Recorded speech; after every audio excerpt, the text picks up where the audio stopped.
కావట్లా. తర్వాత 2019 తర్వాత 2019 ఎన్నికల ముందు ఏం చెప్పారు జగన్మోహన్ రెడ్డి గారు?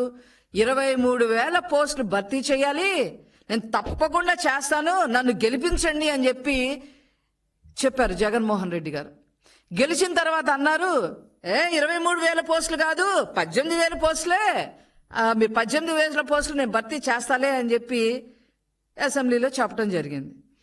ఈయన ఇలా చెబితే బొత్స సత్యనారాయణ గారు 18,000 ఏం లేవు, కేవలం 8,366 పోస్టులు మాత్రమే భర్తీ చేయాలి అని చెప్పి బొత్స సత్యనారాయణ గారు అసెంబ్లీలో క్లారిటీ ఇచ్చారు. 2024 ఎన్నికలు వీళ్ళు క్లారిటీలు ఇచ్చారు కానీ ఎక్కడ నోటిఫికేషన్ అయితే ఇవ్వాల. 2024లో ఇంకా ఒక 3 నెలల్లో ఎలక్షన్స్ జరుగుతాయి అనే టైంలో ఒక 6,100కి నోటిఫికేషన్ ఇచ్చారు. కానీ ఎంత భర్తీ చేశారు? గుండు 0. కానీ వాళ్ళు ఏం చెప్పుకుంటున్నారు?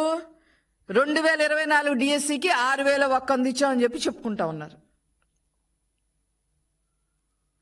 ఇంతకన్నా దారుణం ఎక్కడన్నా ఉంటుందా అసలు? ఎక్కడన్నా ఉంటుందా అసలు? ఇంత ఫేక్ ప్రచారాలా?